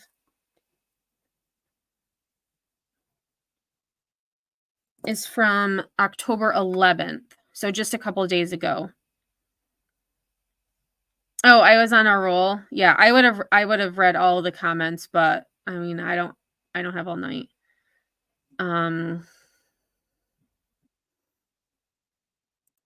Good evening, everyone. Several state agencies are investigating a plastics factory in East Tennessee. It is accused of not letting employees leave in enough time to escape Hurricane Helene's flooding. Thanks for being with us here at 6. I'm Tracy Cornett. And I'm Marius Payton. WSMV4 investigator Courtney Allen uncovered the factory's been investigated several other times for safety and health violations. She joins us now. And Courtney, we're also hearing... Oh, hold on. How many times? I missed that. And of course, my stupid thing is in the way. The factory's been investigated several other times for safety. The factory's been investigated several other times for safety and health violations. She joins us now. And Courtney, we're also hearing for the first time tonight from the law firm now representing the owner of Impact Plastics. Marius, Tracy, that law firm says that it's important everyone knows the facts about what happened, which is exactly what TBI and Tosha are trying to get to the bottom of. Multiple employees of Impact Plastics are still missing, more than a week after Hurricane Helene floodwaters hit the factory. Was there ever a point where you did not think you were going to survive? Oh, yes, definitely. While employee Jacob Ingram survived, at least 2 others did not. We have no power at work. This is at Impact Plastics. This is a parking lot. The circumstances that led to those workplace deaths are now at the center of a probe by the Tennessee Occupational Safety and Health Administration. Well, I just wish the others were here with us too. We found Tosha's investigated Impact Plastics several times since the company was founded in 1987. Most recently in 2010, Tosha found 4 serious safety violations regarding working spaces and more. The company's paid thousands of dollars in penalties over the years. And so they only showed 4. Well, this must be, oh, this is on one date. They had like $2,000 penalty. And it says serious citation. I'm wondering what they were cited for. Oh, standards. Okay, so they do have standards cited. Let me see. I'm going to write this down. 191. But they don't really give in penalties over the years. Tosha says the inspections date back decades and some standards may have changed. I'm Gerald O'Connor, founder and president of Impact Plastics. The law firm now representing O'Connor did not comment on those previous violations and says we knew he was being represented by a lawyer because of that statement, ma'am. O'Connor's concentrated on working with official agencies to review what happened on September 27th. We are heartbroken, as you are, about our loss, and will keep those who have now passed in our hearts forever. I texted the family of a missing worker this afternoon. We first talked to them last week. They told me today that they still have not heard from O'Connor or anyone else at Impact Plastics. Tracy? Courtney Allen tonight. Thank you. Wow. So the fact that he claims to have them in their hearts forever, but they haven't reached out to at least one family, I'm going to say all the families, all of the workers, speaks volumes. Yeah, exactly, AMAC. Unreal, this guy. All right, so one last video, and then I do have one last article we're going to look at, which I just realized I was going to do after his Jerry spiel, but I forgot, so. Tonight, floodwaters swept away 6 workers at a plastics plant in East Tennessee along the Nolichucky River, and 1 remains missing. All of them worked for Impact Plastics in Irwin. That was the scene after the floodwaters receded. Unicoi County Search and Rescue confirms the bodies of 5 of those workers have been recovered and identified. First responders continue searching for 1 missing worker. Reporter Maria Guzman updates the efforts of the search. The mission to find the last missing person is not done yet. This is the biggest search effort Unicoi County has ever seen. William Edwards is the chief of the Unicoi County Search and Rescue. He says his team has recovered 5 bodies within the last 2 weeks and are still looking for 1 more. All who were Impact Plastics employees. We give our deepest condolences to anybody that lost family in this. Loved ones of Rosa Andrandes say she's the last employee still missing. The 29-year-old is originally from Mexico and a mom of 2 kids. We first spoke to Rosa's husband 3 days after she went missing. Rosa's husband says he last heard from her when she was inside the factory. Y me mandó un video donde estaba ella ya no completamente. Les llegaba el agua a los pies. As days turn into weeks, the search and rescue chief says the biggest challenge in finding Rosa is the large amount of debris pile. I mean, you're talking 200-300 yards long, multiple spots, 20-30 feet deep of stacks of 2x4s, stacks of plywood, stacks of pipe. Edwards says first responders can't physically remove the debris by hand. They've started to use equipment to help them dig through the debris. This is such a widespread disaster that excavators and that parking lot was completely washed away. So even if they were able to make it to their cars, or if the water wasn't 5 feet high, this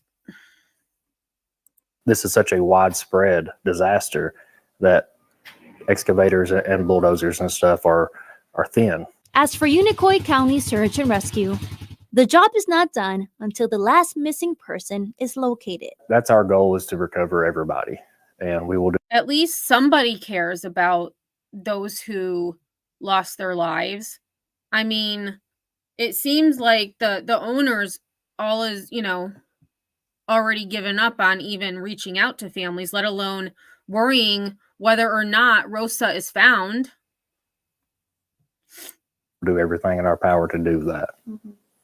And then just That was Maria Guzman reporting. The CEO of Impact Plastics maintains that workers did have enough time to evacuate. Bullshit. Lawyers for the company say they are grieving over the people who were lost in the flood and working with agencies to review the sequence of events that day. And I hope the TBI is talking to the people who were actually videotaping and in that building, because I don't agree with what they're saying, the company's saying. Not at all. Right, exactly, AMAC. They're grieving, but they haven't reached out. Yeah, I agree. Class action for sure. So this last video is, and this was from today, updated 8 hours ago. And this is from WTVM. New video shows final moments of supervisor killed in Impact Plastics flooding. And I did watch this ahead of time because I didn't want to show anything graphic or traumatizing. This is none of that. Well, it is traumatizing because this man lost his life, but nothing graphic is shown. So we're going to take a look at this.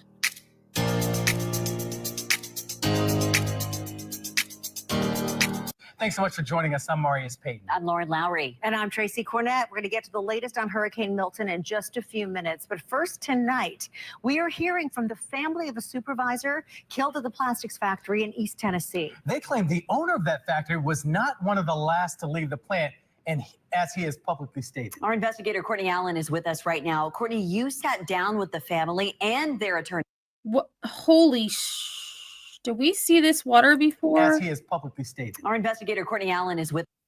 I mean, that water, that's a lot of water, and it is rushing. And this is a video that someone took.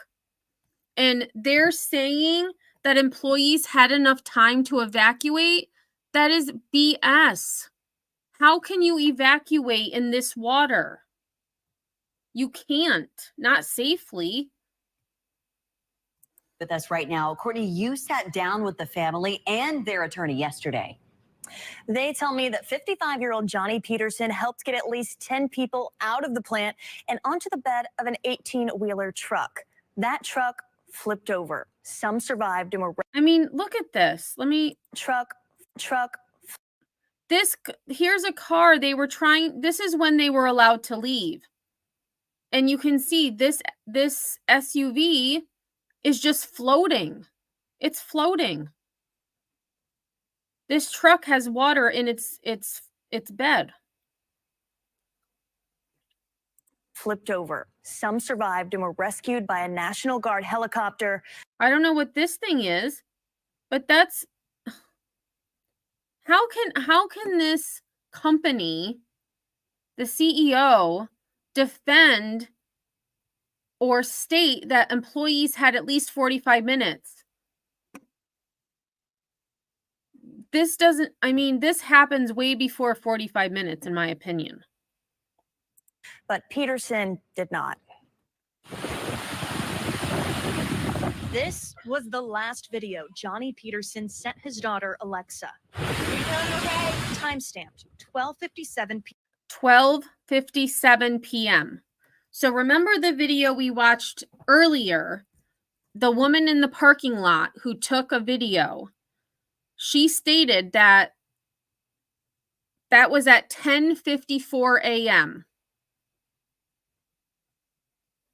2 hours prior. And that 2 hours, in my opinion, that's when actually before that 2 hours, when they noticed the parking lot starting to fill with water, that's when they should have been allowed to leave. Even, I mean, I agree they shouldn't even have had to go to work because of the warnings and knowing what the weather was going to be and being so close to the river. But take away that, just knowing that the water was starting to increase, they should have let them go. And they had 2 hours to let these employees go. And it wasn't 45 minutes because there's no way. I don't know how this guy got over here. And who knows how long they were on that 18-wheeler before it flipped over. So they could have been on here for some time, but yeah. p.m. Friday, September 27th. Alexa says her dad took these videos in the bed of an 18-wheeler truck before Hurricane Helene floodwaters flipped that truck over. She says, and I just saw, let's see, there was a car. Floodwaters, these videos in the bed of an 18-wheeler truck before Hurricane Helene. Okay, so here's the car. So the water over here is probably around 3 feet, maybe 4 feet, between 3 and 4 feet. But you can see that water is rushing. Floodwaters flipped that truck over. She says his body was found 2 days later. My anger is, it's just anger. I'm angry. That anger began as Peterson texted Alexa updates throughout the morning while at work. He was a supervisor at Impact Plastics. This picture taken. Okay, so this is the photo I was telling y'all about earlier. 11:23 a.m. So the woman in the parking lot was 10:54 a.m. About 30 minutes later, this was inside the building. This is when employees should have been allowed to leave at 11:23 a.m. Actually, before that. Because I would assume, based on the photos we saw of the parking lot was lower than the building. So when water started to infiltrate the building, that would mean that the parking lot was, it was overflowing. And thank goodness that this man, who is a supervisor, sent these pictures to his family showing the conditions they were in. And the lady in the parking lot had said they had already lost power. So, talking about timelines, Jerry, where's this in your timeline? Where's this in your timeline? Because, and in what time were employees allowed to leave? He didn't notice, I just realized he didn't give a specific time. He just said 45, they were given at least 45 minutes before, it got dangerous, so to speak. But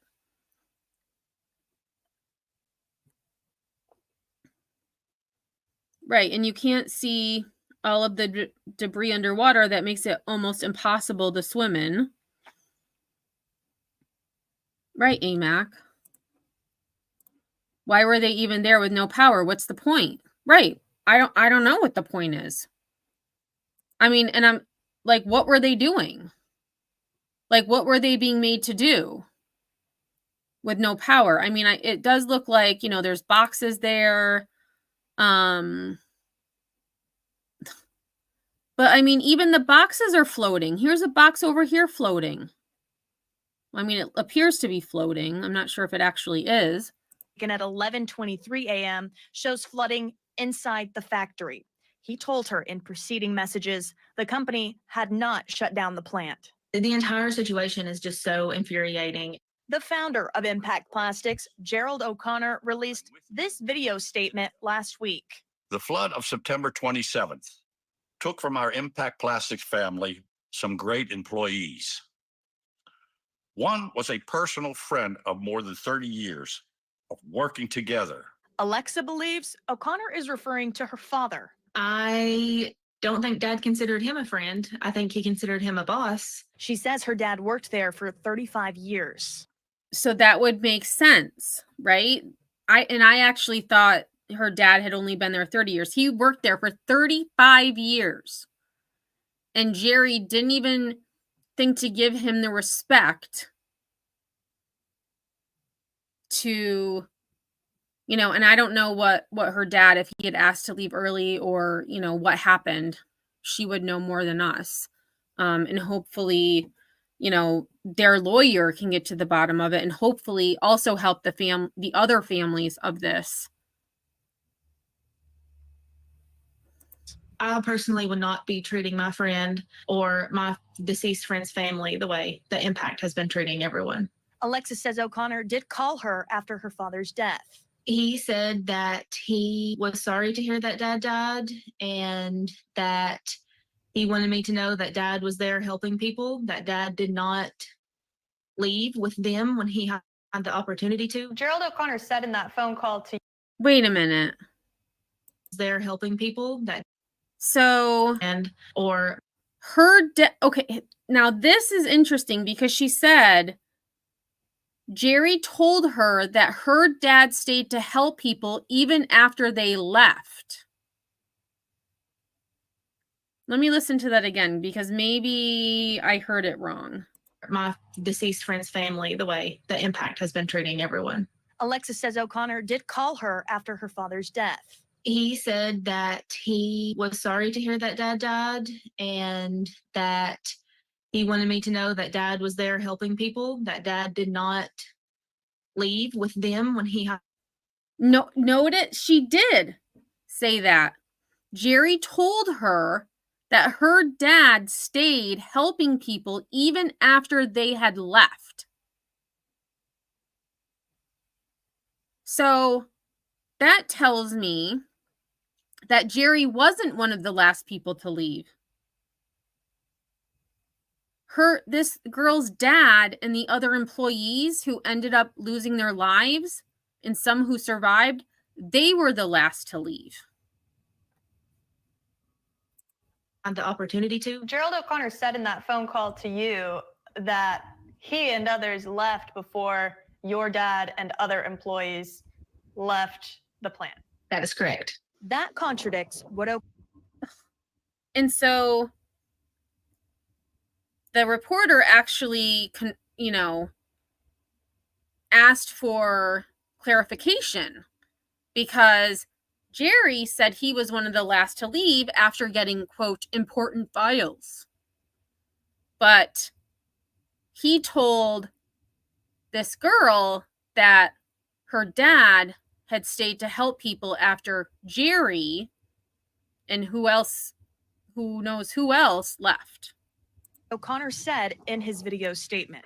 After checking to make sure everyone was out of our plant and to rescue important files, I was one of the last people to leave the plant. Attorney Alex Little is now representing the Peterson family. What we're starting to find out is that a group of management, which is a family-owned company, they all kind of left out one way, the back, and the workers were sort of left to fend for themselves. Little says Peterson stayed at the plant to help save others.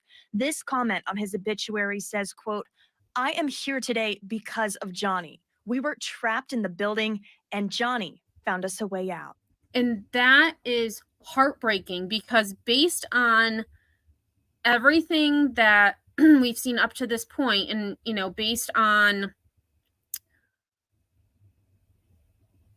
what we've seen, it appeared that the employees were able to get out. But according to this, this comment that was left on his obituary, they were trapped inside the building.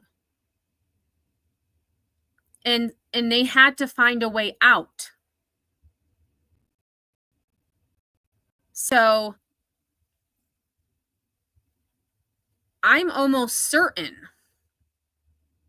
that many of those who perished on this property.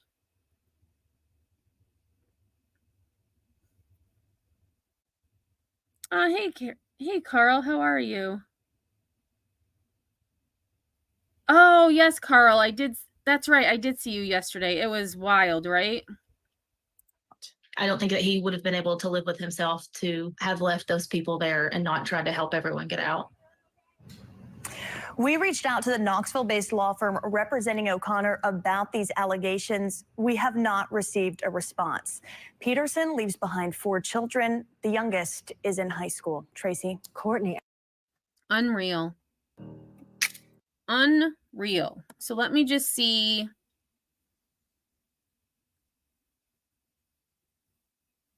Because sometimes the article says a little, like, some things that are different. So the family of a supervisor killed at Impact Plastics in Tennessee said the owner of the factory was not one of the last people to leave the factory, contradictory to what the owner has publicly said. Johnny Peterson, 55, helped get at least 10 people out of the factory and onto the bed of a semi-truck before the semi-truck was flipped over by Helene floodwaters. Some workers were rescued by a National Guard helicopter, but Peterson did not survive. The last video Peterson sent to his daughter, Alexa, was from inside the bed of the semi-truck at 12:57 p.m.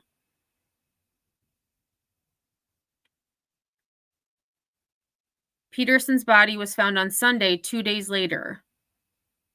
My anger, it is just anger. I am angry. And as she should be. They all should be angry. They talk about Jerry's. Okay, so the article does say the same thing as the video. So that is everything up until today, right? This was from today. Yeah, 8 hours ago. So earlier this afternoon. And I don't know, based on what I've seen, I believe that Impact Plastics should be held liable. That this company needs to be held accountable for not allowing their employees to leave at a reasonable, safe time. You know, seeing the videos, seeing, you know, hearing from employees. And I do believe that more employees will come forward, but some of them may be scared because, you know, Jerry, the owner, is saying that he's fearful for his family. But what are the families of the survivors being told? Are they being threatened, saying, you know, maybe they're not going to get their paycheck that they earned before this happened? We don't know. We don't know. And I really think that they have a case here for sure. Yeah, imagine that. No response. Of course, the company lawyer didn't respond.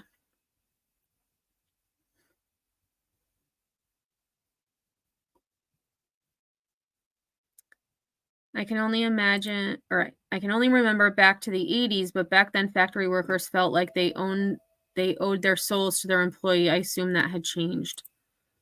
Well, and in this case, I feel like a lot of them, you know, they worked to provide for their family. They were hard workers, and I don't, you know, I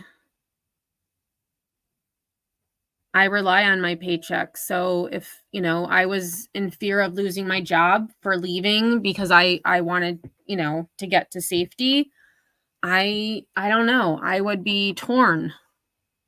I probably would just end up leaving, but I don't know. I don't know.